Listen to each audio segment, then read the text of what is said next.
Bien, alors nous allons commencer. Bonjour à toutes et à tous. Merci de mettre vos caméras si vous les avez pour que j'ai l'impression de parler à des êtres humains et pas seulement à un écran d'ordinateur.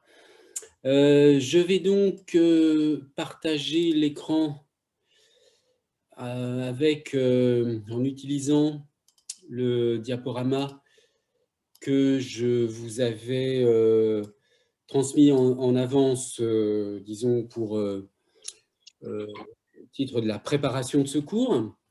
Alors, je vais donc aujourd'hui commencer à travailler sur les questions de dénomination et de catégorisation qui s'inscrivent dans cette partie sur les composants de l'unité lexicale. Alors, c'était donc les points qui nous restaient à voir pour examiner, disons, en détail le rôle, l'utilité, à quoi ça sert une unité lexicale. Alors, ça sert à deux choses, à ces deux processus que sont la dénomination et la catégorisation. Alors, d'abord, voyons la question de la dénomination. Et cette question de la dénomination, on va la voir en relation avec, en opposition, avec la notion de désignation. Et là, j'utiliserai ce qu'un linguiste dont vous avez sans doute déjà entendu parler, parce que c'est quand même un des linguistes français les plus importants, qui est parmi les linguistes encore vivants, disons, Georges Kléber. Alors, une unité lexicale, c'est une expression linguistique qui renvoie donc à quelque chose. Il y a toujours un renvoi à quelque chose d'autre, que ce soit dans la réalité ou dans les représentations. Rappelez-vous, je vous avais donné l'exemple de la licorne ou du Père Noël. Même si ce sont des choses qui n'existent pas, eh bien, ce sont des représentations mentales culturellement partagées qui ont des propriétés. Je veux dire que, par exemple, le Père Noël, même s'il n'existe pas, il a des attributs reconnaissables dans son vêtement, la barbe blanche, etc., etc. Donc n'importe quoi. Si je montre un petit bonhomme vert qui ressemble à un extraterrestre et je dis c'est ça le Père Noël, ça ne correspondra pas à la représentation mentale qu'on en a, même si dans la réalité, ça n'existe pas. Donc l'expression Père Noël, par exemple, renvoie à une certaine représentation mentale partagée dans une communauté, etc. Alors, pour qu'on puisse parler de dénomination, euh, euh, enfin, je veux dire, pardon, je formule la chose dans l'autre sens. Quand on parle d'une unité lexicale, on parle de dénomination. Enfin, je veux dire, on veut dire, ce que je veux dire par là, c'est qu'une unité lexicale, elle a pour rôle un rôle de dénomination. Alors, attendez, je vois que quelqu'un là n'a pas éteint son micro. Je vais voir si je peux le... non, je n'arrive pas à le... Bon, c'est pas grave. Donc, je reprends. L'unité lexicale, elle a un rôle de dénomination. Qu'est-ce que ça signifie exactement? Deux aspects. D'une part, le sens de l'unité lexicale est codé. Le sens est codé. C'est-à-dire qu'on doit apprendre pour la connaître. Alors, bon, vous connaissez peut-être cet exemple, enfin, on trouve ça chez Wittgenstein, par exemple. Je veux dire, vous montrez un objet à un enfant, on lui montre une chaise, on dit ça, c'est une chaise, et puis il finit par associer cette catégorie de choses, parce que ce n'est pas la chaise précise que vous allez montrer qui va être nommée chaise pour l'enfant. C'est n'importe quel élément de la catégorie chaise. Bon, on reviendra ensuite sur la catégorie. Mais c'est codé, c'est-à-dire que, a priori, il faut qu'on ait à un moment donné baptisé une certaine réalité ou une certaine représentation mentale pour que l'unité lexicale fonctionne comme telle. Donc, il y a un codage. J'ai des unités lexicales et j'ai appris leur sens. Quand je ne le connais pas, je vais consulter un dictionnaire, etc. Donc, il y a un sens qui est codé. Ensuite, deuxième caractéristique, la dénomination véhicule une présupposition d'existence, c'est-à-dire qu'elle présuppose l'existence de la chose qu'elle dénomme. Bon, c'est un peu, enfin, je veux dire, pour nous, ça n'aura pas tellement d'importance, mais je le signale quand même. Si vous parlez de n'importe quoi, je sais pas, une chaise, ou même des mots qui n'existent pas, vous donnez l'impression que cette chose existe, hein. À partir du moment où vous avez une unité lexicale, ou pour le dire plus simplement un mot, vous supposez qu'il y a une chose dans la réalité ou une représentation mentale qui correspond à ce mot. Alors, maintenant, ça, ce sont des caractérisations, si vous voulez, très très générales de l'unité lexicale en tant que dénomination, mais qui sont un peu trop générales pour qu'on comprenne bien l'enjeu du concept de dénomination. Et c'est ensuite... Alors, j'entends encore, attention, il y a quelqu'un qui n'a pas éteint son micro, s'il vous plaît. Voilà, merci. Donc, l'intérêt de ce concept de dénomination, il apparaît surtout quand on l'oppose à celui de désignation. Alors, c'est l'exemple que vous avez ensuite, ophtalmologiste par opposition à médecin spécialiste des yeux. Alors, vous serez d'accord avec l'idée que ces deux expressions, d'un côté l'unité lexicale ophtalmologiste, de l'autre côté l'expression médecin spécialiste des yeux, renvoient à la même catégorie de personnes. Un ophtalmologiste, c'est un médecin spécialiste des yeux. Seulement, quelle est la différence? Pour comprendre médecin spécialiste des yeux, vous n'avez pas besoin d'avoir appris un mot spécial. Il suffit que vous ayez connaissance d'abord de médecin, de spécialiste, de yeux, et vous comprenez l'expression médecin spécialiste des yeux. Donc, c'est une expression qui est compositionnelle et qui désigne une réalité par compositionnalité, avec plusieurs mots combinés ensemble dans leur sens normal. On comprend que c'est une sous-catégorie de médecins. Ensuite, une sous-catégorie, parmi les médecins, il y a la sous-catégorie des médecins spécialistes, et à l'intérieur de la sous-catégorie des médecins spécialistes, il y a les médecins spécialistes des yeux. Bon. Donc, par restriction successive, grâce au complément du nom et à l'adjectif, spécialiste et des yeux, à partir de médecin, on arrive à réduire et à désigner une catégorie relativement précise de personnes. Et c'est ce qu'on appelle une désignation, parce que précisément, on n'a pas une unité lexicale, mais une expression composée de plusieurs unités lexicales dont on reconstruit, si vous voulez, la signification par compositionnalité. Alors que pour ophtalmologiste, en supposant que vous ne connaissiez rien à l'étymologie, bien sûr, il faut partir de cette idée que vous ne connaissez pas du tout l'origine historique donc, de ce mot, vous devez l'apprendre, ce mot, pour savoir ce qu'il désigne. Et c'est une unité lexicale unique. D'accord ? Bon, donc, on a cette distinction entre dénominations, qui sont donc les unités lexicales, les mots enregistrés dans les dictionnaires, dans les lexiques, qui sont des dénominations, et puis des expressions qu'on va appeler des désignations, qui peuvent éventuellement désigner exactement la même chose que ce que désigne une dénomination, mais une désignation, elle va désigner la même chose, mais par un moyen différent. Non pas par une unité lexicale codée, mais par un ensemble, une combinatoire de mots qui s'interprètent par compositionnalité. Bon. Alors, maintenant, si on se concentre uniquement sur le premier cas, celui de la dénomination, eh bien, on pourra se rendre... il faudra distinguer deux types de dénominations. Dans le cas des noms, je me limite au cas des noms, mais la notion de dénomination s'applique aussi à d'autres catégories du discours, à d'autres classes de mots. Donc, on va distinguer les noms propres, qui dénomment des particuliers, et des noms communs qui dénomment des catégories. Alors, qu'est-ce que ça signifie, des particuliers, des catégories? quand vous prenez Mozart, le musicien. C'est ce qu'on appelle un particulier, c'est-à-dire c'est un être unique qui n'a pas d'équivalent. Il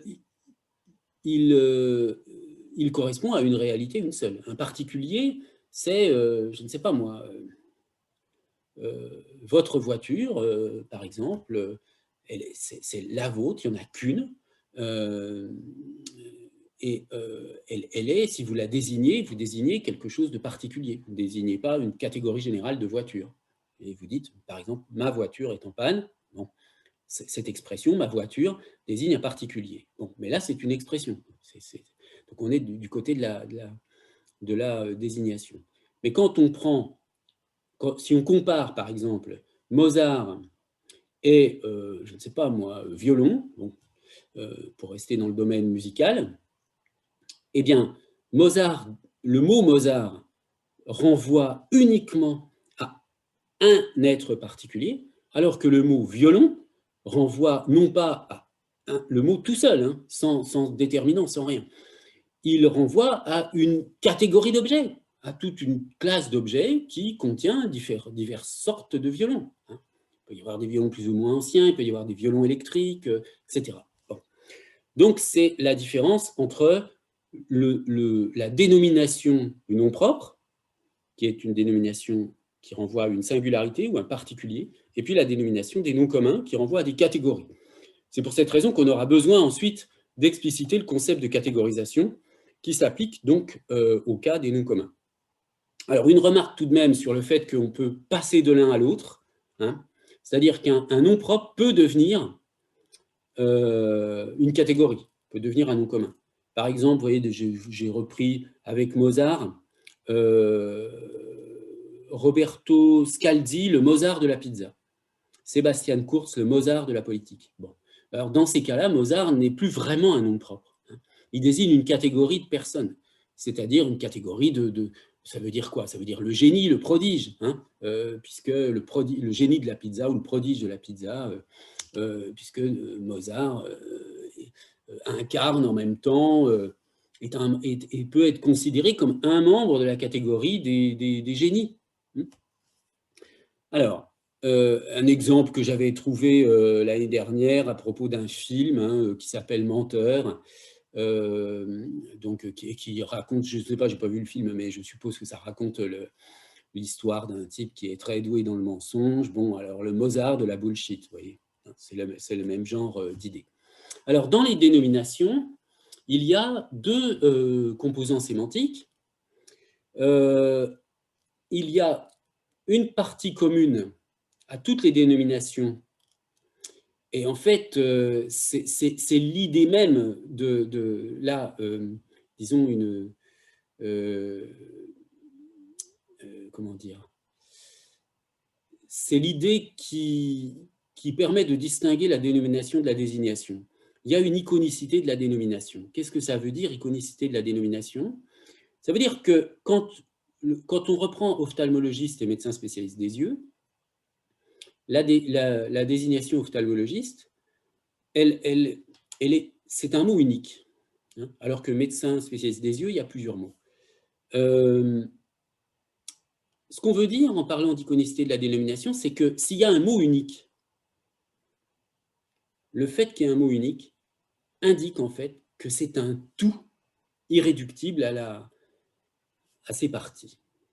Alors, un exemple qui est pratique pour cela, pour bien comprendre cette idée, et qui fonctionne par exemple avec des noms construits, comme dépoussiérer. Alors, dépoussiérer, c'est une unité lexicale. C'est donc une dénomination. Ça ne signifie pas la même chose que la désignation enlever la poussière. Alors, ça ne signifie pas la même chose, pardon. Je veux dire que, a priori, si je vous demande qu'est-ce que ça signifie dépoussiérer, tout le monde va me dire dépoussiérer, ça veut dire enlever la poussière. D'accord. Ça, c'est une espèce de lecture, comment dire, une lecture naturelle du mot, assez évidente. Vous voyez poussière, vous voyez un préfixe D, vous voyez que c'est un verbe. Bon, donc il y a poussière, D, enlever la poussière, OK. A priori, ça marche globalement, hein. Dépoussiérer, ça signifie enlever la poussière. Donc vous avez d'un côté la désignation, enlever la poussière, et de l'autre côté, la dénomination dépoussiérer. Mais qu'est-ce que nous dit la première partie, la notion d'iconicité de la dénomination?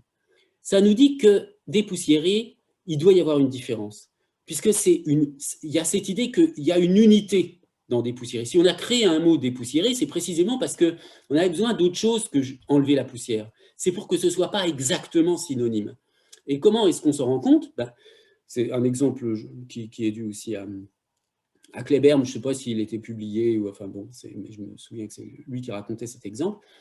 Si vous avez une poussière dans un œil, et que vous voulez enlever la poussière que vous avez dans l'œil, donc vous faites bien enlever la poussière qui est dans l'œil. Mais jamais vous ne pourrez dire que vous dépoussiérez l'œil. D'accord? Pourquoi? Pourquoi on ne se dépoussière pas l'œil, alors que dépoussiérer, ça veut dire enlever la poussière? Ça veut dire que dépoussiérer, ça veut dire quelque chose de plus que de enlever la poussière. Ça veut dire quelque chose de plus restreint, forcément. Pourquoi de plus restreint? Mais à cause de cette propriété d'iconicité de la dénomination. C'est-à-dire qu'il y a presque obligatoirement, mais parfois la différence peut être microscopique, par exemple entre ophtalmologistes et médecins spécialistes des yeux, à la limite, on pourrait imaginer, par exemple, un médecin genre un guérisseur, vous voyez, pas du tout quelqu'un qui a fait des études de médecine au sens traditionnel, mais genre un guérisseur qui soigne avec, je ne sais pas moi, avec, comment dire, je ne sais pas moi, avec qui soigne par la pensée ou avec l'énergie de ses mains ou je ne sais quoi. Et puis on va dire qu'en fait, il a soigné beaucoup de personnes et qui s'est spécialisé comme guérisseur pour les maladies spécialistes des yeux. Donc, si on imagine un médecin de ce genre, on va pouvoir dire que c'est un médecin spécialiste des yeux. Enfin, ce n'est pas vraiment un médecin, bon, d'accord, mais lui, il peut se considérer comme un médecin spécialiste des yeux. Mais c'est sûr que ce n'est pas un ophtalmologue. Donc, quand il y a un mot unique, il y a toujours un sens différent de la désignation correspondante. Et le fait qu'il y ait un sens différent de la désignation correspondante vient de cette idée d'iconicité de la dénomination. Je vous donne un autre exemple que je n'ai pas indiqué ici, j'aurais pu le faire, mais j'y repense là. C'est un exemple que j'avais trouvé il y a quelques années et que je trouve assez intéressant, mais bon, je ne sais pas si ce sera facile à comprendre là sans représentation, mais ce n'est pas grave. C'est l'exemple de potelet. En fait, un potelet, P-O-T-E-L-E-T, un potelet, c'est... alors, quand on demande aux gens qu'est-ce que ça signifie, bon, souvent ils hésitent un peu, mais on finit par trouver quand même que c'est un petit poteau, un potelet. Bon. Mais en fait, donc on peut comprendre un petit poteau. Donc, vous voyez, il y a la désignation, un petit poteau, et puis il y a la dénomination, un potelet. Mais en fait, le potelet, on l'utilise, ce terme, cette dénomination, on l'utilise uniquement pour un cas de petits poteaux spécifiques qui sont, vous savez, alors soit ces petits poteaux qu'on utilise avec des cordons entre eux pour séparer des fils au cinéma ou au théâtre. Hein. Donc, vous voyez, des petits poteaux, on attache des cordes ou des cordons entre eux pour séparer des fils. Ou bien, dans les rues, on trouve parfois des petits poteaux comme ça en métal dans les rues des villes pour empêcher les voitures de se garer sur les trottoirs ou des choses comme ça. Mais en tout cas, ce n'est pas n'importe quel poteau. Je veux dire, un poteau électrique, même de petite taille, on ne pourra jamais l'appeler un potelet. Donc, c'est encore une fois un exemple de cette situation dans laquelle vous avez une dénomination qui, en raison de cette propriété d'iconicité de la dénomination, va désigner un tout, donc forcément différent de ce que désigne la désignation correspondante. Bon, et puis donc la deuxième partie le deuxième composant sémantique des dénominations, bah, c'est tout simplement la description du type de choses dont il s'agit. Description qui n'existe pas dans le cas des dénominations de noms propres, puisque un nom propre, sortons de Mozart et prenons, je ne sais pas moi, vous avez un ami qui s'appelle Paul. Bon. Le fait qu'il s'appelle Paul, c'est une dénomination de type nom propre, tout simplement parce que cette dénomination, elle ne décrit rien. Il n'y a pas du tout Paul, le nom Paul ne décrit pas une catégorie de personnes. À la différence du mot, comme je disais tout à l'heure, violon ou table ou chaise. Violon, ça décrit un type d'objet. Vous pouvez dire... pardon, oui, donc il y a quelqu'un qui a allumé son micro, mais qui vient de l'éteindre, très bien. Donc, un violon ou une table, ça désigne une catégorie de choses qui se décrit. Et du coup, vous pouvez dire, tel objet, oui, c'est un violon, tel objet, ça n'est pas un violon, tel objet, c'est une table, tel objet, ça n'est pas une table. Mais vous ne pourrez jamais dire, telle personne, c'est un Paul, ou ça n'est pas un Paul. Soit c'est Paul, votre ami, soit ça ne l'est pas, mais il n'y a pas une description qui correspond à la personne qui s'appelle Paul. Bon, même si il existe, vous savez, ces cartes postales qui vous décrivent le caractère des personnes qui s'appellent Paul, Marc ou je ne sais quoi. Enfin bon, tout ça est très fantaisiste, on le sait bien, mais donc c'est important parce que cette dimension descriptive ou de représentation de la dénomination, elle ne fonctionne que pour la dénomination, évidemment, des noms communs. Ça marche. Il n'y a pas de description, il n'y a pas de sens descriptif pour les noms propres. Et c'est précisément cela qui distingue les noms communs des noms propres. Alors, bon, ici, c'est un petit bilan sur le fait que les unités lexicales sont donc des couples forme-essence, que donc la forme, on l'a vu, la forme, c'est le signifiant écrit, oral, gestuel, qui va être actualisé par un comportement corporel ou perçu par des processus corporels.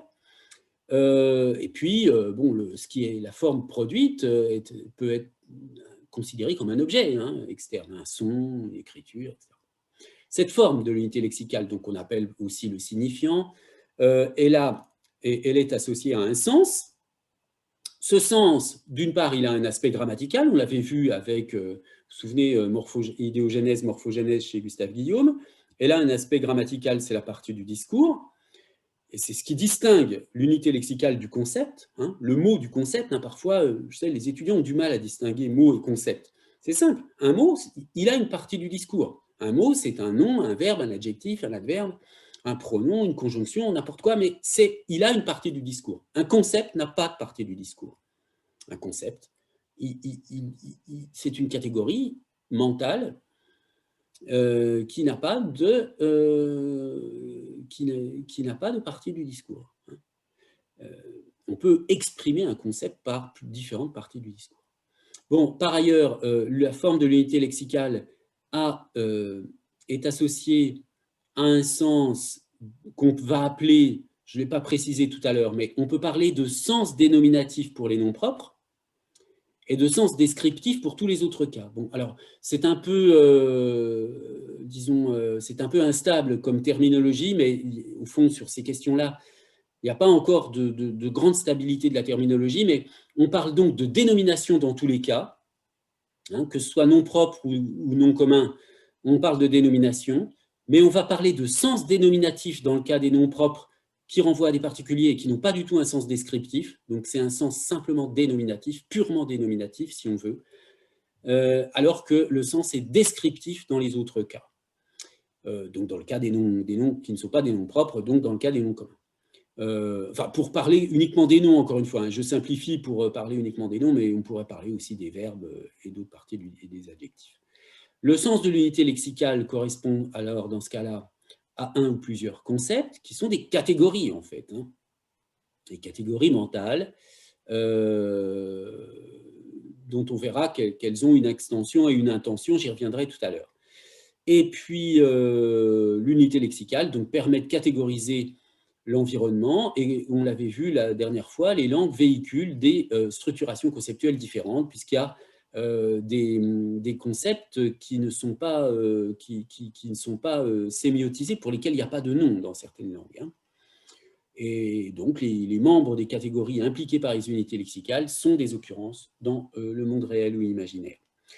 Ensuite, dernière caractéristique, les unités lexicales peuvent être composées soit d'unités monolexicales, enfin, elles peuvent être des unités monolexicales, c'est-à-dire un mot unique, simple ou construite, c'est-à-dire simple comme, je ne sais pas, chaise, table, etc., ou construite comme refaire, défaire, enfin, quand il y a des préfixes, des suffixes, on verra ça en détail lors d'un prochain cours. Donc, les unités monolexicales, elles peuvent être simples ou construites. Quand on dit monolexicale, il y a une seule unité lexicale, donc une seule dénomination, mais cette dénomination peut être composée de plusieurs morphèmes, en fait, hein, préfixes ou suffixes. Et l'autre possibilité, c'est qu'il y a des unités polylexicales. Hein, l'unité lexicale se compose est une unité polylexicale ou phrasème, et donc dans ce cas-là, elle comporte plusieurs mots, et le figement peut être plus ou moins grand. Alors, il nous reste maintenant à approfondir, et c'est ce que je vais faire dans cette deuxième partie du cours, la notion de catégorisation. Alors, pour expliquer la notion de catégorisation, on a deux modèles à notre disposition, le modèle des conditions nécessaires et suffisantes et la sémantique du prototype. Donc, je vais d'abord expliquer le premier et ensuite le second. Qu'est-ce que ça veut dire catégoriser ? Catégoriser, c'est tout simplement, comme on le dit un petit peu dans cette citation, c'est mettre des choses ensemble. Et en fait, on se rend compte qu'on passe notre temps à catégoriser l'environnement, hein. C'est-à-dire que lorsque vous percevez quelque chose, vous le percevez toujours comme un membre d'une catégorie. C'est-à-dire que si, je ne sais pas moi, si vous avez une bouteille devant vous, cette bouteille, vous ne la voyez pas d'abord comme une singularité, même si elle a des caractéristiques qui font que cette bouteille ne ressemble à aucune autre, mais a priori, cette bouteille, vous la voyez comme un membre quelconque de la catégorie des bouteilles. Si vous voyez, je ne sais pas, vous vous promenez dans la rue, vous voyez une voiture, sauf si elle a vraiment quelque chose de spécial, vous la voyez comme un membre de la catégorie des voitures. Donc en fait, ce qu'on voit, ce qu'on prend pour des objets qu'on voit, ce sont toujours on les interprète cognitivement comme des membres quelconques de catégories dont nous disposons dans notre esprit. Donc, nous catégorisons dès que nous nommons ou dès que nous percevons quelque chose. Et ce qui est intéressant, évidemment, parce que la catégorisation existe aussi chez les animaux non humains, hein. Les animaux non humains, ils catégorisent aussi leur environnement, mais ils le catégorisent d'une manière beaucoup plus rudimentaire. Et une des raisons, c'est que seule l'espèce humaine dispose du langage, et le langage véhicule, bien sûr, des catégorisations d'une grande finesse et d'une grande subtilité, et c'est un, c'est un apport que les espèces non humaines n'ont pas. Alors, qu'est-ce que ça veut dire traiter les choses comme équivalentes ? Quand vous regardez, par exemple, des séries d'objets comme cela, des pommes, des poires, etc., même si les objets, vous voyez, quand vous prenez, je sais pas, la ligne des tomates, elles sont toutes un peu différentes les unes des autres, hein, mais vous les voyez évidemment comme appartenant à la même catégorie, à une seule et même catégorie des tomates, hein. Et vous, chacune dans chaque case de la ligne tomate, vous voyez une tomate qui n'est rien de plus qu'un membre quelconque de cette catégorie, hein. Et c'est la même chose pour toutes les autres. Et à la limite, même si du point de vue de la couleur, une tomate ressemble plus par sa rougeur à une pomme qui est dans la ligne du dessus, n'empêche qu'elle fera quand même partie de la catégorie tomate. Alors, des gens se sont interrogés, des chercheurs se sont interrogés sur comment ça fonctionne la catégorisation cognitivement, hein. Les tout premiers travaux sont dus à Laïboff, un linguiste qui est surtout connu pour ses travaux en sociolinguistique, mais il a fait aussi les travaux sur la catégorisation, qui se demandait quelle est la frontière entre un bol et une tasse. Alors, il a fait une série d'expériences, et en faisant, par exemple, varier le diamètre d'un récipient, et pour savoir à quel moment ce qui est une tasse avec un petit diamètre va être perçu comme un bol. Donc, vous voyez, au numéro 1, ici, vous avez la chose qui est le plus évidemment perçue comme une tasse. Au numéro 4, la chose la plus évidemment perçue comme un bol. Mais dans les cas intermédiaires du type 2 ou 3, on peut peut-être hésiter. Hein. Est-ce que c'est une tasse? Est-ce que c'est un bol? Alors, on peut faire des études. Vous voyez, là, il y a un petit graphique qui indique que, eh bien, lorsqu'on ne donne pas de contexte spécifique, hein, et qu'on indique simplement qu'on fait varier simplement le diamètre, eh bien, jusqu'à ce diamètre-là, on interprète quand même majoritairement les objets comme, pardon, oui, c'est ça, jusqu'à ce diamètre-là, majoritairement, les objets sont perçus comme des tasses. Et à partir du moment où on arrive au diamètre 1,9, vous voyez, la catégorisation de tasses baisse beaucoup et on commence à percevoir, disons, un petit peu plus comme tasse, mais beaucoup moins qu'avant. Et à partir du diamètre 2,5, les deux positions s'inversent et les objets sont perçus majoritairement comme des bols et minoritairement comme des tasses. Vous voyez qu'ici, on fait varier seulement le diamètre et on se rend compte que à partir d'un certain diamètre, l'objet va être catégorisé comme bol, et en dessous d'un certain diamètre, il va être catégorisé comme tasse. Vous voyez qu'on a beau savoir ce que c'est qu'un bol et une tasse, il y aura des cas un peu intermédiaires. Aujourd'hui, on peut hésiter parfois entre un mug, un verre, enfin des choses comme ça. Alors l'expérience va un tout petit peu plus loin parce qu'on a testé aussi avec un contexte, avec soit on met un liquide, soit de la nourriture à l'intérieur. Hein. Et quand on met de la nourriture, eh bien, ça change un peu. Hein, ça change un peu le résultat de l'expérience. Alors, vous voyez, dans un contexte avec de la nourriture, là, c'est la courbe donc, dans laquelle on va parler d'un bol. Eh bien, le croisement, le fait que la tasse, on l'appelle moins souvent tasse et plus souvent bol, enfin l'objet, disons, on l'appelle moins tasse et plus bol, ça se passe pour un diamètre beaucoup plus petit parce qu'on met de la nourriture dedans. Le contexte, c'est le contexte de nourriture, hein, et pas de boisson. Évidemment, si vous mettez, je ne sais pas, par exemple, du riz dans une tasse, bon, on va dire, voilà, il y a du riz dans une tasse. Mais si vous montrez une tasse avec un diamètre un peu plus large et vous mettez du riz dedans, on aura tendance à percevoir cet objet comme un bol, à cause du fait, bien sûr, qu'on met de la nourriture dedans, par exemple du riz. Bon. Alors, vous voyez que, du coup, ça montre que notre catégorisation, elle dépend du contexte, elle dépend de plusieurs facteurs, et pas seulement de la pure et simple dimension objective des objets. Hein. Enfin, elle dépend d'autres facteurs aussi. Alors, un autre point qu'on peut rappeler sur les catégories en termes simplement de vocabulaire, ce sont les notions d'hyperonyme et d'hyponyme. Ça, c'est simplement un rappel de vocabulaire pour ceux qui savent déjà et donc un apport d'information pour ceux qui ne savent pas. On parle d'hyperonyme pour les catégories très générales. Par exemple, ici, animal est hyperonyme de mammifère ou de oiseau, ou d'autres aussi. Mais mammifère est hyperonyme de carnivore, de ongulé. Inversement, carnivore est hyponyme de mammifère. Ongulé est hyponyme de mammifère. Cette hiérarchisation des catégories, elle s'applique à toutes sortes de choses. D'ailleurs, les domaines de connaissances, quels qu'ils soient, là, je vous donne un exemple avec des termes, avec la terminologie du droit. Mais ça fonctionne avec toutes sortes de terminologies. Hein. Il y a toujours des catégorisations et des hiérarchies de catégorisation.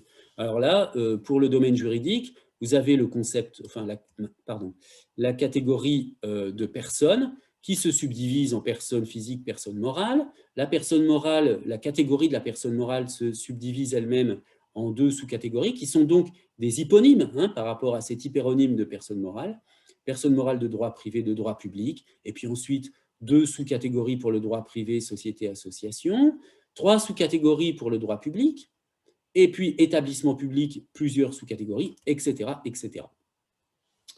Pour définir les catégories, je le mentionnais tout à l'heure rapidement, je vais préciser ces notions. Il y a 2 concepts importants, le concept d'extension et le concept d'intention. Alors, prenons un exemple d'abord numérique tout simple, l'exemple de l'ensemble des nombres pairs. Il y a 2 façons de décrire l'ensemble des nombres pairs. Soit vous donnez une liste comme ça, en disant les nombres pairs, c'est 0, 2, 4, 6, 8, etc. Là, vous énumérez et puis vous dites etc., parce que les gens y comprennent. C'est une définition par extension, par énumération ou par extension. Et sinon, vous donnez une formule générale en disant que les nombres pairs, c'est l'ensemble des nombres qui sont divisibles par 2, c'est-à-dire où il existe un entier P tel que n égale 2P. Bon, et cette fois-ci, c'est une définition en intention. On dit aussi en compréhension, c'est synonyme. Et là, vous voyez, c'est une caractérisation abstraite plutôt qu'une énumération. Alors maintenant, prenons un exemple plus linguistique. Prenons la catégorie chien. Dans l'intention, la définition par intention, c'est la définition du dictionnaire. Et cette définition du dictionnaire, elle part en général d'une catégorie, donc d'une catégorie générale qui est mammifère ici, et puis des sous-catégorisations. Un chien, c'est un mammifère et il a plusieurs propriétés. Il est carnivore, il est anciennement domestiqué, il est dressé à la garde des maisons et des troupeaux, etc. D'accord ? Donc, cette définition, c'est une définition qu'on peut appeler, donc qui correspond à une description intentionnelle des catégories. Une définition extensionnelle, ce serait de montrer des chiens et de dire un chien, voilà, c'est ça, tout ça, tous ces chiens, ce sont des chiens. Alors, le point important, c'est donc de comprendre le rapport entre intention et extension. Donc, au fond, l'extension, c'est tout simplement l'ensemble des êtres ou des objets, des choses auxquelles le nom ou la catégorie peut s'appliquer. Je veux dire, l'extension de chien, c'est tout ce que vous pouvez nommer chien. Tous les êtres, tous les animaux que vous pouvez nommer chien. Alors, il y a une relation inversement proportionnelle entre l'intention et l'extension. C'est ce qu'on appelle la loi de Port-Royal. C'est-à-dire, plus l'intention est grande, plus l'extension va être petite, ou inversement, plus l'intention est petite, plus l'extension va être grande. Or, la démonstration est très simple à faire. Vous prenez la définition de chien qui est au-dessus, là, mammifère, carnivore, etc. Donc, vous avez une intention qui comprend plusieurs caractéristiques. Vous avez cette intention. Qu'est-ce que ça veut dire qu'elle est grande? Ça veut dire qu'elle comporte plusieurs critères. Cette définition intentionnelle, elle comporte comme premier critère le fait que le chien est un mammifère, comme deuxième critère qu'il est carnivore, comme troisième critère qu'il est très anciennement domestiqué, comme quatrième critère qu'il est dressé pour certaines choses. D'accord? Bon, donc il y a au moins 4 critères dans cette définition intentionnelle, dans cette intention. Si vous n'en gardez qu'un, le critère, si vous gardez uniquement mammifère, d'accord? Imaginons, que vous gardiez uniquement mammifère. Si vous gardez uniquement mammifère, vous avez évidemment diminué l'intention, puisque tout à l'heure, dans la définition qui apparaît ici, vous avez 4 caractéristiques. Donc, vous avez une intention qui comprend 4 caractéristiques. Si je garde uniquement mammifère, je n'ai plus qu'un seul élément dans mon extension. Donc, j'ai une extension beaucoup plus petite.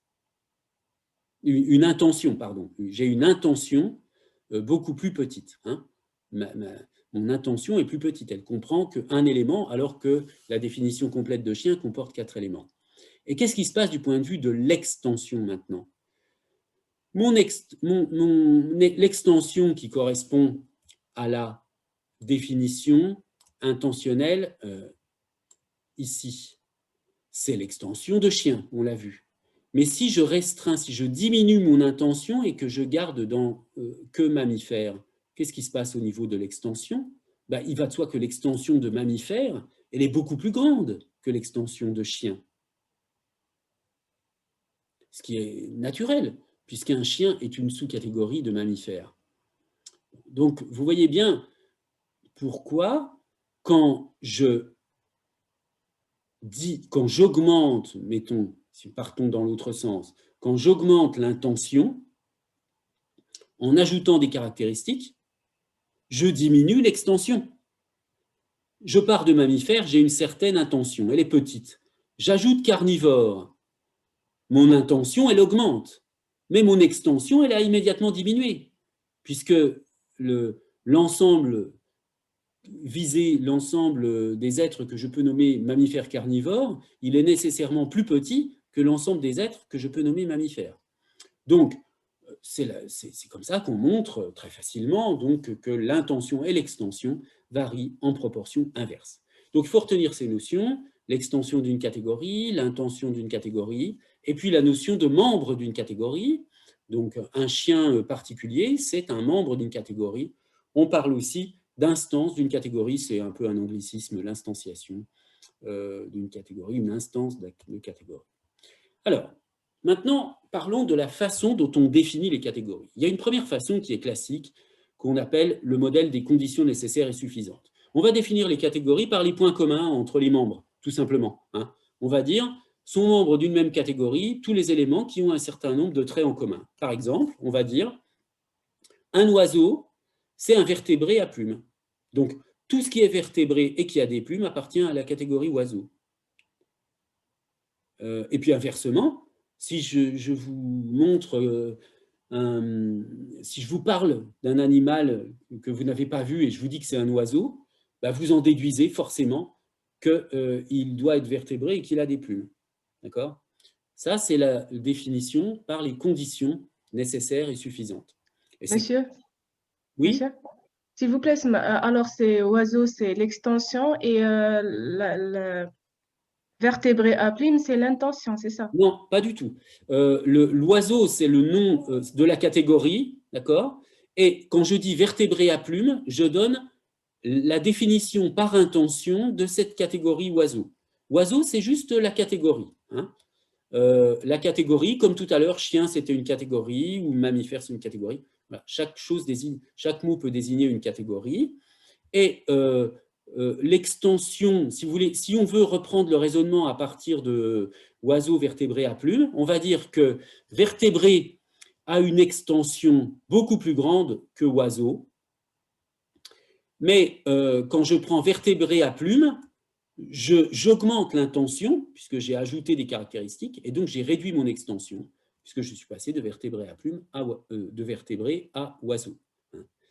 Donc, mais si vous voulez reprendre ces notions d'extension et d'intention, c'est comme ça qu'il faudrait les reprendre sur cet exemple. Le mot oiseau, il est caractérisé du point de vue de l'intention par deux caractéristiques.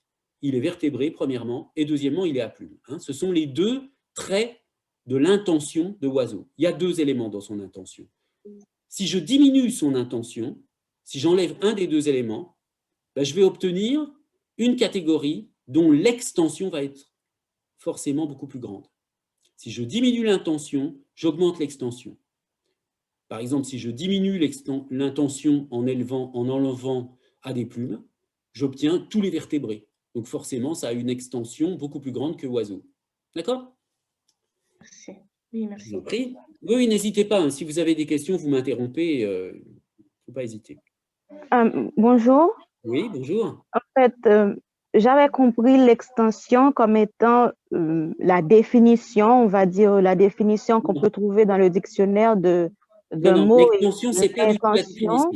Non, ça, c'est l'intention, la définition. C'est l'intention. C'est l'intention qui est la définition. Oui, oui, regardez, je vous redonne la... Voilà, vous voyez, définition intentionnelle, pardon. L'intention, c'est la définition. Ah, d'accord, d'accord. C'était de ma faute, c'est moi qui ai mal Voilà, compris. hein. D'accord, Et merci. l'extension, c'est Oui, c'est l'ensemble des choses l'énumération. qui sont désignées. Voilà, Ah oui, d'accord. Merci. je vous en prie. Alors, donc, cette façon de caractériser les catégories par des conditions nécessaires et suffisantes, c'est utilisé, par exemple, dans la science. On a besoin de critères très clairs pour distinguer les catégories. Là, par exemple, dans la classification des animaux, c'est bien ce qu'on utilise. On voit bien là que l'oiseau, hein, il apparaît dans la classe des vertébrés avec des plumes. Bien. Alors, simplement la question, enfin, disons, au total, si vous voulez, ce modèle des conditions nécessaires et suffisantes, il a pour conséquence que les catégories sont quand même très rigides. Hein, très rigides. C'est-à-dire qu'un être donné va être un oiseau ou pas un oiseau. Il n'y aura pas un animal qui va être plus oiseau qu'un autre, vous voyez. Tous les membres d'une catégorie ont le même statut. Et puis, vous êtes dedans ou pas dans la catégorie. Soit vous avez des plumes, soit vous n'en avez pas. Soit vous êtes vertébré, soit vous ne l'êtes pas. Il n'y a pas d'intermédiaire. Hein. Bon. Or, le problème, c'est que c'est vrai que c'est utile pour la classification scientifique, mais il n'est pas certain que cette description de l'opération de catégorisation reflète notre façon naturelle de catégoriser, ni la façon dont les langues caractérisent via la dénomination. Prenons deux exemples. D'abord, dans la catégorisation ordinaire, il est facile de voir que la frontière des catégories n'est pas toujours très nette. Par exemple, un meuble. Bon. Alors, il est certain que si vous prenez une table, une chaise, etc., bon, vous voyez qu'il n'y a pas de problème pour mettre ces mots, enfin, ces catégories dans la catégorie générale des meubles. Ces objets, ces types d'objets dans la catégorie des meubles. Mais si vous prenez un abat-jour, par exemple, d'une lampe, vous allez beaucoup plus hésiter pour savoir si c'est un meuble ou pas. Si vous prenez un piano, vous allez plutôt sans doute le mettre dans la catégorie des instruments de musique, mais pour un déménageur, ce sera un meuble. Prenons l'exemple de la catégorie vêtements. Une veste, une chemise, un pantalon, ce seront des bons exemples de la catégorie vêtements. Mais si vous prenez des chaussures ou des lacets de chaussures ou une ceinture, ben, on ne sait pas bien s'ils font partie de la catégorie vêtements. Vous savez bien maintenant que on les met dans la catégorie accessoires, puisque, bien sûr, puisque avec le développement du numérique, maintenant, beaucoup de gens achètent des vêtements ou toutes sortes d'objets, d'ailleurs, sur Internet. Les vendeurs ont besoin de systèmes de catégorisation très, très bien faits pour que les acheteurs puissent trouver ce dont ils ont besoin dans les bonnes catégories. Donc maintenant, tout le monde sait que s'il veut autre chose qu'un vêtement typique, il va aller dans accessoires. Hein. Donc ça va se trouver chez les marchands de vêtements. On ne va pas aller, je ne sais pas moi, acheter une ceinture. On ne va pas essayer de trouver une ceinture ou des lacets de chaussures chez un vendeur de meubles. Bon, évidemment, on va aller chez un vendeur de vêtements. Donc on voit bien le lien avec la catégorie vêtements. Mais on sent bien que c'est périphérique comme type de vêtements, comme type d'exemple de choses qui appartiennent à la catégorie vêtements. C'est périphérique par rapport à une veste, un pantalon, etc., qui sont des vêtements qui sont de meilleurs exemples de vêtements. Vous voyez, on a l'impression qu'il y a quand même, contrairement à ce que je disais tout à l'heure, où je disais tout à l'heure, il n'y a pas, dans le modèle des conditions nécessaires et suffisantes, il n'y a pas un oiseau qui est plus oiseau qu'un autre. Ben là, on voit bien que si, en fait, il y a bien des vêtements qui sont plus vêtements qu'un autre. Une veste ou un pantalon, c'est plus un vêtement qu'une ceinture ou un lacet de chaussures. Hein. Bon. Et puis, on va voir aussi que certaines propriétés de la catégorie ne sont pas toujours vérifiées. Ça ne marche pas toujours, les propriétés. Alors, voyons ça de plus près, à partir donc de la sémantique du prototype, qui repose sur deux idées fondamentales. D'une part, la notion de prototype, et d'autre part, la notion de niveau de base, qui montre donc, d'une part, qu'il n'y a pas d'équivalence entre les membres de la catégorie, et par ailleurs, pas d'équivalence dans les niveaux de la hiérarchie catégorielle. Alors, prenons le cas des oiseaux, qui est un exemple célèbre. La façon dont on peut s'imaginer notre catégorie mentale humaine d'oiseaux. Alors, attention, on ne parle plus de la catégorie oiseau pour des scientifiques, pour des naturalistes. On parle de la catégorie naturelle de oiseau. Qu'est-ce qu'un oiseau pour un être humain? Comment c'est configuré dans son système cognitif ce que c'est qu'un oiseau? Ce n'est pas pour un être humain qui vit, qui expérimente l'existence, un oiseau, ce n'est pas un vertébré à plumes. Dire qu'un oiseau, c'est un vertébré à plumes, c'est valable pour un scientifique, pour un spécialiste de sciences naturelles, un spécialiste de la vie animale ou je ne sais quoi, mais en tout cas, pas pour nous. Pourquoi c'est pas valable pour nous? Parce que pour nous, on fonctionne plutôt avec un prototype, c'est-à-dire un oiseau, par exemple, qui ressemblerait plutôt à un moineau, par exemple, en Europe. Évidemment, tout ça, il y a des variations culturelles, mais prenons pour des Européens, disons, pour simplifier, l'oiseau prototypique, l'exemple typique de l'oiseau, ce serait quelque chose comme un canari, comme un moineau, ou peut-être un corbeau, quelque chose comme ça. En revanche, ce qui est clair, c'est qu'une autruche ou un pingouin, ce ne sont pas des oiseaux prototypiques. Ce sont de beaucoup moins bons exemplaires de la catégorie oiseau. Pourquoi? Tout simplement, d'abord parce qu'ils ne volent pas. Et c'est sûr que voler, ne pas voler, pour le naturaliste, pour le spécialiste de la vie animale, le scientifique, ça n'a pas de pertinence du point de vue de la catégorisation des espèces. Mais pour nous, pour un être humain dans la vie ordinaire, le fait de voler ou pas, c'est une caractéristique fondamentale des oiseaux, c'est le prototype de l'oiseau. Donc, cette propriété de voler, qui est une propriété qu'on va attribuer spontanément à la catégorie oiseau, elle n'est pas valable pour certains membres de la catégorie. Et c'est pour cette raison que ces membres de la catégorie sont périphériques. Oui, alors, il y a une question? Monsieur, s'il vous plaît, alors le prototype, c'est le qui a plus de traits, c'est ça? Non, le prototype, c'est celui... qui rassemble plus de traits de catégories d'oiseaux. Alors, Oiseaux. non, il faut raisonner dans un... Il n'y a pas de trait dans cette histoire. La catégorie, elle va être définie à partir de la similarité avec le prototype. La catégorie oiseau, pour la catégorie oiseau, vous avez un prototype, ou plusieurs, ce n'est pas forcément un seul. Le genre de prototype pour oiseau qu'on va avoir, a priori, dans des pays proches, enfin, dans des pays, disons, européens, pour ne pas compliquer les choses, ça va être un oiseau du type un moineau ou un corbeau, voilà, ce genre une mésange, enfin, voilà, ce genre d'oiseau va être le prototype de la catégorie oiseau.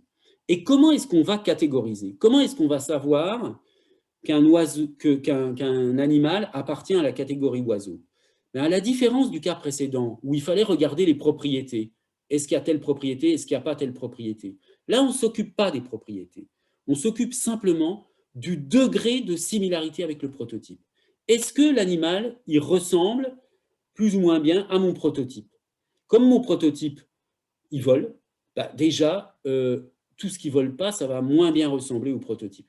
Donc, la façon de catégoriser dans le modèle de la catégorisation par prototype, c'est une similarité avec le prototype. Ce n'est plus du tout une catégorisation fondée sur des traits ou des propriétés des catégories. D'accord? La catégorisation se fait par similarité avec le prototype. Je vais donner un autre exemple. Monsieur. Oui? Alors, est-ce que le prototype fonctionne comme le modèle des conditions nécessaires et suffisantes, comme une façon de catégoriser, mais d'un côté pour le scientifique et de l'autre pour la personne lambda? Alors, ce que j'ai opposé, c'est que le modèle des conditions nécessaires et suffisantes, il correspond assez bien à la catégorisation scientifique, mais du côté de la catégorisation naturelle, faite naturellement par les êtres humains. Et surtout, ce qui m'intéresse, hein, c'est que la catégorisation faite naturellement par les êtres humains, c'est celle qui est à l'origine de la structuration des langues. Hein. Les langues, elles sont structurées d'une certaine façon. Enfin, elles ont été structurées par des êtres humains en train de parler. Donc, ce qui caractérise les structurations du lexique dans les langues naturelles, ce sont les propriétés cognitives naturelles de l'être humain. Et comme l'être humain, il catégorise spontanément plutôt selon un modèle du prototype, donc avec un exemple, et on compare à l'exemple. On regarde la similarité avec un exemple, enfin ce qu'on appelle un prototype. Vous avez un prototype d'objet, et puis c'est ça le prototype. Ce qui ressemble, ça va bien être facilement mis dans la catégorie. Ce qui ne ressemble pas, ça va être moins bien mis dans la catégorie. D'accord? Donc, typiquement, ce qu'on va faire comme expérimentation pour ça, parce que ça, ce n'est pas juste des idées fumeuses de penseurs, disons. C'est les résultats d'expérimentation quand même. Hein. Donc, on a demandé, par exemple, il y a plusieurs méthodes, mais une des méthodes, c'est de demander à des gens d'écrire le plus vite possible des noms d'oiseaux. Et puis, on voit que soit ils ne mettent pas du tout, soit ils mettent vraiment à la fin de la liste pingouins, autruches, etc. Autre technique, on demande, on fait des tests de catégorisation. On montre des animaux à des gens et on leur demande à quelle catégorie ça appartient, oiseaux ou je ne sais pas quoi, autre chose. Eh bien, on regarde la vitesse de catégorisation. Et on se rend compte assez facilement que la vitesse de catégorisation est beaucoup plus grande quand on est proche du prototype que quand on en est loin. Voilà. Donc, ça fonctionne un peu comme ça, si vous voulez. Vous avez donc un type d'oiseau qui est donc au centre de la catégorie et qui va être une sorte de modèle, hein, par rapport auquel les autres éléments vont se définir. Alors, un autre exemple, c'est l'exemple des meubles, hein, la catégorie des meubles. Donc, vous voyez, ça montre bien que la notion de prototype, elle est variable, parce que dans les meubles, évidemment, il n'y a pas un meuble qui ressemble, enfin, qui soit comme dans le cas de l'oiseau, mais il y a des types de meubles qui sont beaucoup plus prototypiques. Hein. Par exemple, donc, la chaise, le canapé, la table sont les premiers meubles auxquels les gens pensent quand on leur demande qu'est-ce que c'est que... Enfin, donner le plus vite possible des meubles qui vous viennent à l'esprit. En revanche, une télévision ou un frigo, ce sont des meubles beaucoup moins prototypiques. Hein. Ils apparaissent plus tard. Donc, en fait, monsieur, le prototype, si on nous demande de définir le prototype, on va dire que c'est la représentation mentale que nous avons d'un objet ou de quelque chose, c'est ça? Oui, c'est la représentation, c'est le, comment dire, c'est la représentation mentale à partir de laquelle se fait la catégorisation. C'est la représentation mentale de référence à partir de laquelle se fait la catégorisation. D'accord, merci. Et donc, un des types d'expériences qu'on utilise aussi, que je n'ai pas mentionné tout à l'heure, c'est de dire, voilà, on donne des listes de meubles, par exemple, mais ça peut marcher aussi avec les oiseaux, avec n'importe quoi d'autre. Et on demande aux gens de mettre une note de 1 à 7. Est-ce que c'est un bon exemple de meuble? Hein. Bon, alors ils vont mettre une note plus basse pour télévision ou réfrigérateur. Alors maintenant, la deuxième grande caractéristique, c'est la différence entre les niveaux, niveau de base, niveau superordonné et niveau subordonné. Donc en fait, quand on désigne un objet, enfin, le problème, si vous voulez, de la dénomination, j'en ai pas parlé tout à l'heure, mais prenez vous voulez parler d'un chien. Il y a un chien. Bon. D'accord, il fait partie de la catégorie des chiens. Mais on a vu qu'il existe des hyperonymes et des hyponymes. Donc, ce chien précis que vous voulez désigner, est-ce que vous allez le mettre dans la catégorie des chiens?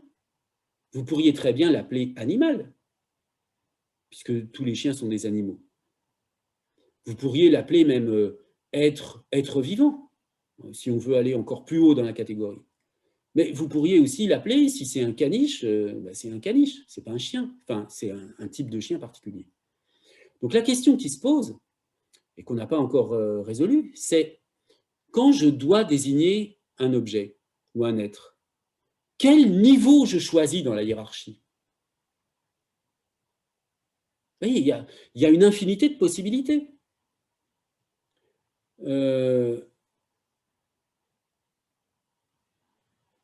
Pensez quand, si vous voulez désigner une personne, vous voulez montrer, vous voyez quelqu'un, vous voulez montrer quelqu'un dans une, je sais pas, dans la rue, et vous voulez décrire comment elle est cette personne. Vous avez toutes sortes de façons de la nommer. Regarde cette personne, regarde cet individu, regarde cet être, regarde ce type avec une veste noire et un pantalon, etc. Enfin bon, bref, il y a des dizaines de possibilités de dénomination parce qu'il y a plein de catégories emboîtées les unes dans les autres qui sont possibles. Alors, ce que des chercheurs ont découvert, et là c'est une découverte extrêmement importante, c'est que on ne choisit pas n'importe quoi. On ne choisit pas n'importe quel niveau dans les catégories. Il y a des niveaux privilégiés. Et le niveau privilégié, c'est ce qu'on appelle le niveau de base. C'est-à-dire, si on vous montre des images avec, je sais pas, des animaux, hein. Mettons, on vous montre plusieurs images avec un chien, un chat, un lapin, bon, pour reprendre l'exemple qui est sur cette diapositive. En théorie, en pure théorie, quand on vous montre chaque image, vous pourriez très bien répondre « Ah, c'est un animal. Ah ben là aussi, c'est un animal. Et là aussi, c'est encore un animal. Hein » Ou alors, vous pourriez répondre « C'est un être vivant. » Ou même « C'est un être. » Ou alors, vous pourriez répondre « Le premier, c'est un chat. Le deuxième, vous pourriez dire « Ah, c'est un caniche. » Eh bien, en fait, non, ça ne se passe pas comme ça. Tout le monde répond « Chat, chien, lapin ». Spontanément. C'est-à-dire qu'il y a un niveau de base privilégié pour la dénomination des catégories. Et ce niveau de base, donc ici pour l'exemple des animaux, c'est le niveau chat, chien, lapin, il définit par opposition un niveau plus général, par exemple ici animal, et un niveau moins général, qui est appelé ici le niveau infraordonné ou subordonné, qui vont être les sous-catégories de chien, de chat, de lapin, etc. Alors, ce qu'on peut dire pour caractériser les objets de base, en reprenant cette citation de Kléber, c'est que les objets de base sont des catégories les plus inclusives, dont les membres possèdent un nombre significatif d'attributs en commun, ont des programmes moteurs qui sont semblables les uns aux autres, ont des formes similaires et peuvent être identifiés à partir de formes moyennes des membres de la classe. Alors, pour simplifier, on peut dire tout simplement, on peut retenir une seule caractéristique qui est à mon avis la plus simple, c'est que le niveau de base, c'est le niveau le plus général, mais pour lequel vous ne perdez pas la possibilité de dessiner l'objet. Par exemple, prenez les fruits. Les fruits, vous voyez, le niveau de base, c'est pommes. Pommes, bananes, poires, tout ce que vous voulez. Bon. Le niveau superordonné, c'est fruits. Vous ne pouvez pas dessiner un fruit. Mais vous pouvez dessiner une pomme, une banane, une poire, etc. Donc, le niveau... vous pouvez bien sûr désigner une pomme de type golden ou une pomme, une poire de type abat, etc. Mais l'idée du niveau de base, c'est que c'est le niveau le plus général que vous pouvez encore dessiner.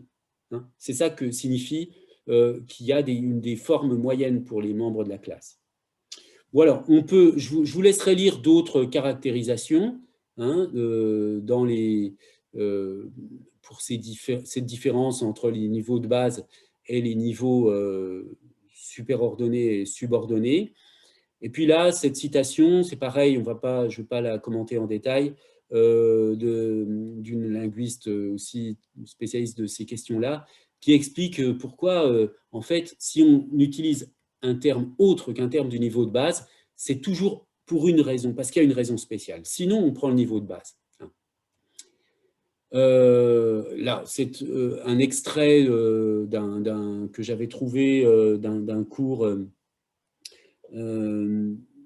d'un philosophe Pacheri, donc sur les niveaux de base, qui résume également ce qui les caractérise. Ça, c'est un dernier exemple. Ah, pardon, là, j'ai une erreur dans mon diaporama qui se répète. Et je termine donc sur les thèses principales de la sémantique du prototype.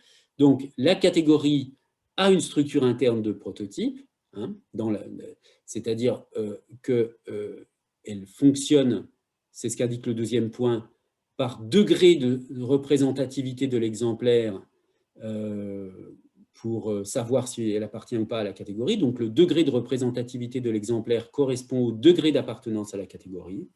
Dans cette sémantique du prototype, les frontières de la catégorie sont floues.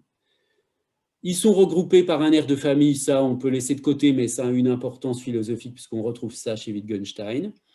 Le point 5 est très important, l'appartenance à la catégorie s'effectue sur la base du degré de similarité avec le prototype. Et ça, c'est important parce que c'est vraiment là où on comprend la différence avec la catégorisation par conditions nécessaires et suffisantes. On ne va pas aller chercher des propriétés et vérifier les propriétés une à une, comme vertébrés à plumes, etc. Là, on ne va pas vérifier les propriétés une à une pour savoir si elles sont vérifiées ou pas, si elles sont valides ou pas. Hein. C'est une catégorisation qui s'effectue d'une manière globale sur la base du degré de similarité avec le prototype. Voilà, donc ce qu'on peut conclure sur la catégorisation, c'est que c'est une opération fondamentale de la cognition humaine. Évidemment qu'elle joue un rôle essentiel au plan linguistique, et ce sont les dénominations, c'est-à-dire c'est le contenu des unités lexicales qui permet de catégoriser. Bon, je n'insiste pas sur cette idée que la catégorisation entrave l'accès à la singularité, parce que ce serait un peu trop long à expliquer. Et simplement, je vous laisse sur cette citation de George Lakoff qui dit « Sans la capacité de catégoriser, nous ne pourrions pas fonctionner du tout, ni dans le monde physique, ni dans nos vies sociales et intellectuelles. » Pourquoi? Parce que si vous éliminez, imaginons, c'est une fiction, ça n'existe pas, hein, que vous ayez une maladie du cerveau qui vous supprime la possibilité de catégoriser. Vous n'avez plus de catégorie. Vous ne pouvez plus du tout catégoriser. Et bien, qu'est-ce qui se passerait? Il se passerait que tout ce que vous percevez, mais absolument tout, serait vu comme des pures singularités. Pure singularité. C'est-à-dire, un grain de sable est complètement différent d'un autre grain de sable, aussi différent qu'un grain de sable est différent d'une fleur, par exemple. Chaque objet est une pure singularité. C'est ça, s'il n'y a pas de catégorie. Hein. Chaque objet est unique, absolument unique. C'est ça le contraire de la catégorisation. L'absence de catégorisation, c'est un ensemble comment dire, diffus, non organisé de singularités. Et ça n'existe pas pour l'être humain. Les seules façons qu'on a de reconstruire de la singularité, bah, c'est l'œuvre d'art, par exemple. Oui, ça, l'œuvre d'art, elle est dans la recherche de la singularité.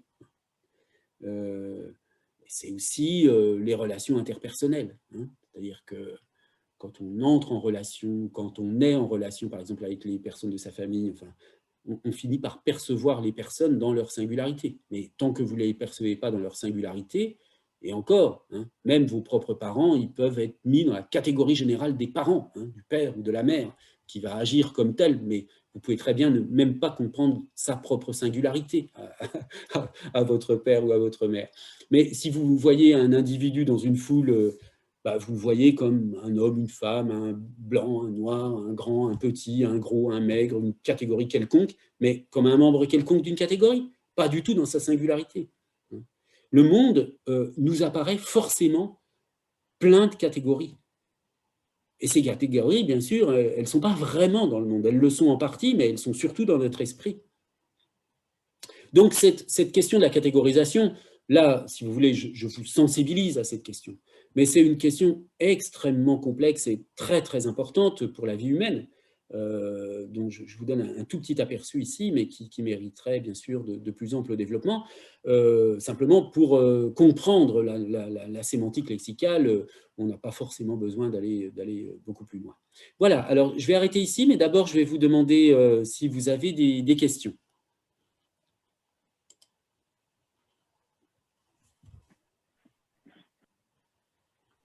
Monsieur, excusez-moi, est-ce qu'on a le contrôle continu avant le partiel? Pardon? Est-ce qu'on a le contrôle continu avant le partiel? Ah,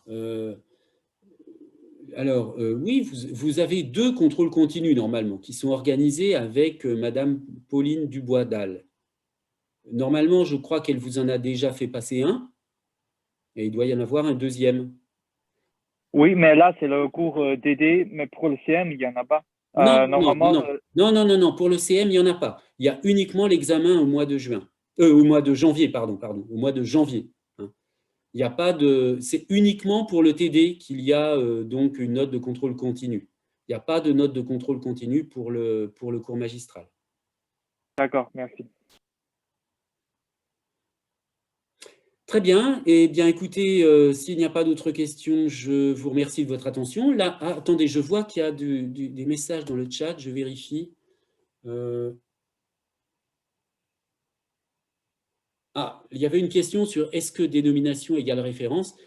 Pas vraiment, non. C'est une bonne question. Hein. La référence, elle se trouve du côté du monde extra-linguistique, hein, dans le monde en dehors du langage, alors que la dénomination, c'est vraiment une propriété du langage. Donc, c'est très différent. Voilà, donc, oui, je vous en prie, allez-y. Une dernière question. Quelle est la place de la catégorie dans la triade saussurienne, enfin de ce que Saussure différencie entre... Il n'y en a pas.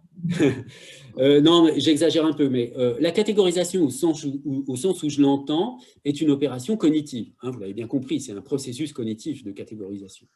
Chez Saussure, il n'y a pas du tout de prise en compte de la dimension cognitive, puisque c'est une perspective purement sémiotique, c'est-à-dire qui prend en considération le système de signes pour lui-même avec, hein, vous vous souvenez, on a parlé de la théorie de la valeur, des oppositions entre signes. Donc, si vous voulez, c'est une perspective, disons, systémique qui parle de la dynamique interne du système, mais qui ne veut pas du tout prendre en considération ni les ontologies du monde extérieur, ni la psychologie, et donc les processus cognitifs de l'être humain. Donc, les catégories, si on peut parler de catégories chez Saussure, ça va être uniquement des catégories de signes, et elles vont être définies à l'intérieur du système en tant que système de valeurs pures.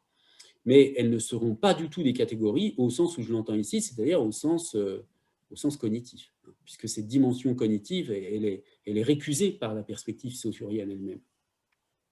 Mais bon, il est bien obligé de parler de catégories quand même, mais ça va être à ce moment-là au niveau métalinguistique. Hein. C'est dans l'esprit, à ce moment-là, si on veut parler de catégorisation chez Saussure, il faut parler de catégorisation chez les linguistes. Le linguiste, il est obligé d'avoir des catégorisations. Il va travailler sur des catégories de signes qui vont exister chez le linguiste. Mais bon, en tout cas, du point de vue saussurien, ça n'est pas une entrée pertinente. Merci. Voilà, et bien écoutez, je vous remercie de votre attention. Donc, comme on fait comme l'autre fois, la semaine prochaine, je vous mets un cours enregistré et puis on se retrouve en direct dans 15 jours. Voilà, et bien j'espère que vous vous portez bien et je vous dis à bientôt. Bonne journée, bon courage pour vos études. Au revoir. Merci, monsieur. Au revoir. Merci, au revoir. Au revoir. Et au revoir.